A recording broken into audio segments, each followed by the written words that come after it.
Saudara-saudaraku yang terkasih, selamat berjumpa di Renungan Harian di channel Katolik kita.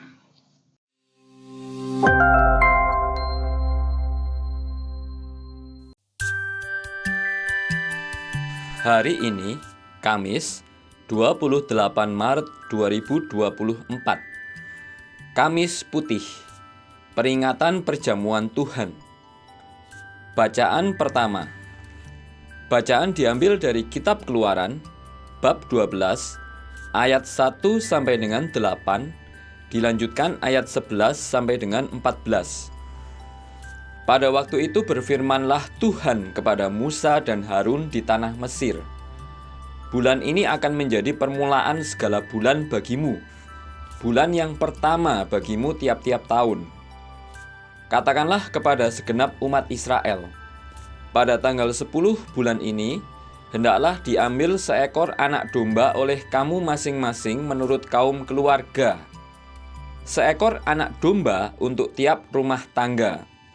Tetapi jika rumah tangga itu terlalu sedikit jumlah anggotanya untuk menghabiskan seekor anak domba, maka hendaklah ia bersama dengan tetangga yang terdekat mengambil seekor menurut jumlah jiwa. Tentang domba itu, kamu harus membuat perkiraan menurut keperluan tiap-tiap orang. Anak domba itu harus jantan, tidak bercacat, dan harus berumur 1 tahun. Kamu boleh mengambil domba, boleh juga kambing.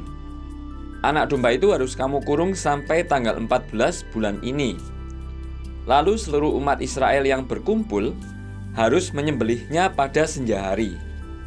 Darahnya harus diambil sedikit dan dioleskan pada kedua tiang pintu dan ambang atas dari rumah, tempat orang-orang makan anak domba itu. Pada malam itu juga, mereka harus memakan dagingnya yang dipanggang. Daging panggang itu harus mereka makan dengan roti yang tidak beragi dan sayur pahit. Beginilah kamu harus memakannya. Pinggangmu berikat, kaki berkasut, dan dengan tongkat di tanganmu. Hendaknya kamu memakannya dengan cepat-cepat. Itulah Paskah bagi Tuhan.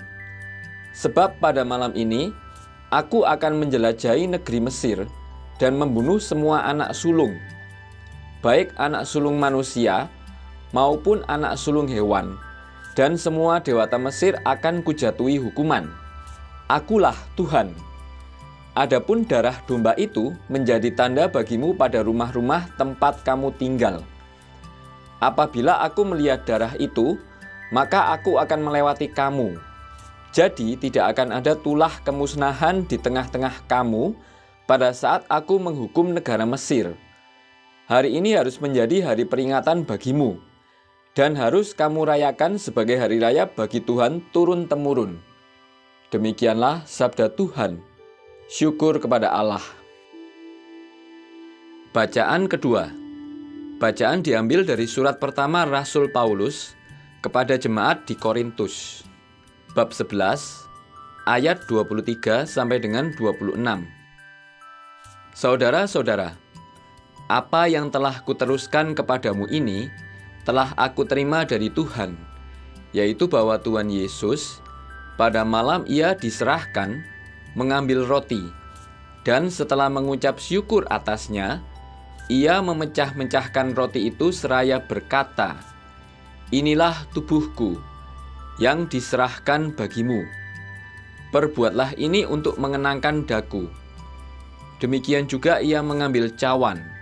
Sesudah makan lalu berkata, "Cawan ini adalah perjanjian baru yang dimeteraikan dalam darahku. Setiap kali kamu meminumnya, perbuatlah ini untuk mengenangkan daku. Sebab setiap kali kamu makan roti ini dan minum dari cawan ini, kamu mewartakan wafat Tuhan sampai ia datang." Demikianlah sabda Tuhan. Syukur kepada Allah. Bacaan Injil. Bacaan diambil dari Injil Suci menurut Yohanes, bab 13, ayat 1 sampai dengan 15. Sebelum hari raya Paskah mulai, Yesus telah tahu bahwa saatnya sudah tiba untuk pergi dari dunia ini kepada Bapa. Sebagaimana Ia senantiasa mengasihi murid-muridnya, demikianlah sekarang Ia mengasihi mereka sampai saat terakhir. Ketika mereka sedang makan bersama, iblis telah membisikkan dalam hati Yudas Iskariot, anak Simon, rencana untuk mengkhianati Yesus. Yesus tahu bahwa Bapa telah menyerahkan segala sesuatu kepadanya, dan bahwa Ia datang dari Allah dan akan kembali kepada Allah. Lalu bangunlah Yesus dan menanggalkan pakaiannya. Ia mengambil sehelai kain lenan dan mengikatkannya pada pinggangnya. Kemudian Ia menuangkan air ke dalam sebuah baskom dan mulai membasuh kaki murid-muridnya. Lalu menyekanya dengan kain yang terikat pada pinggangnya itu. Lalu sampailah Ia kepada Simon Petrus. Kata Petrus kepadanya, "Tuhan, Engkau hendak membasuh kakiku?" Jawab Yesus kepadanya, "Apa yang aku lakukan, engkau tidak mengerti sekarang, tetapi engkau akan memahaminya kelak." Kata Petrus kepadanya, "Selama-lamanya engkau tidak akan membasuh kakiku." Jawab Yesus, "Jika aku tidak membasuh engkau, engkau tidak mendapat bagian dalam aku." Kata Simon Petrus kepadanya, "Tuhan, jangan hanya kakiku saja, tetapi juga tangan dan kepalaku." Kata Yesus kepadanya, "Siapa saja yang telah mandi, ia tidak usah membasuh diri lagi selain membasuh kakinya, karena ia sudah bersih seluruhnya. Kamu pun sudah bersih, hanya tidak semua." Yesus tahu siapa yang akan menyerahkan Dia. Karena itu Ia berkata, "Tidak semua kamu bersih." Sesudah membasuh kaki mereka, Yesus mengenakan pakaiannya dan kembali ke tempatnya.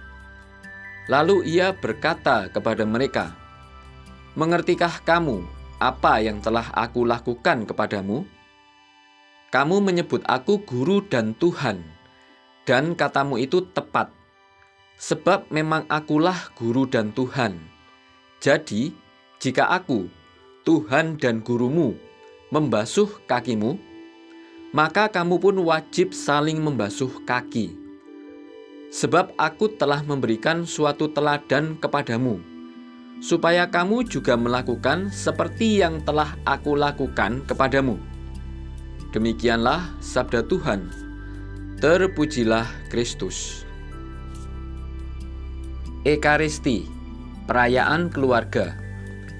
Ekaristi adalah sebuah perayaan keluarga yang di dalamnya terjadi ikatan persaudaraan dan komunio di dalamnya. Hal ini tidak dimaksudkan untuk mengesampingkan atau mengabaikan liturgi sesungguhnya dalam sebuah perayaan resmi di gereja. Namun yang ingin disoroti adalah liturgi yang berpusat pada umat Allah, sehingga Ekaristi tidak melulu berurusan dengan ritus dan peribadatan, sah atau tidaknya sebuah perayaan, tetapi lebih dalam lagi, yakni bagaimana Ekaristi hidup dalam kehidupan sehari-hari, bahkan di keluarga. Ekaristi mampu membuahkan buah-buah roh yang nyata. Maka, melihat dari sejarah berkembangnya liturgi Ekaristi sejak masa gereja perdana hingga sekarang, dapat dikatakan bahwa liturgi adalah perayaan keluarga, baik keluarga besar dalam konteks Kristianitas maupun keluarga kecil di rumah masing-masing. Ekaristi tidak dapat dilepaskan dari sejarah terbentuknya Ekaristi tersebut. Jika berbicara dalam ranah iman dan dogmanya, Ekaristi diciptakan oleh Kristus sendiri pada saat perjamuan malam terakhir. Disitulah Yesus mengorbankan dirinya dengan memberikan sebuah tanda, yakni perjamuan roti dan anggur sebagai intinya. Inilah yang disebut perjanjian baru, yakni tatkala Yesus menyatakan dirinya sungguh dalam rupa roti dan anggur. Namun, jika dilihat secara konteksnya, maka dapat dilihat bahwa Ekaristi yang dilaksanakan Yesus bersama dengan para muridnya berasal dari tradisi perjamuan bangsa Yahudi yang erat kaitannya dengan perayaan keluarga. Sumber Pareira, Bertolt Anton. Mari merayakan Ekaristi dengan indah. Malang, Dioma 2016. Marilah kita berdoa. Allah Bapa yang Maha Kuasa, dalam perjamuan putramu, Engkau telah menganugerahi kami daya hidup di dunia ini. Kami mohon, limpahilah kami daya hidup ilahi dengan pengantaraan Kristus, Tuhan kami. Amin. Saudara-saudari yang terkasih, terima kasih atas kebersamaannya dalam renungan harian ini. Kita jumpa lagi di renungan harian berikutnya. Berkah dalam.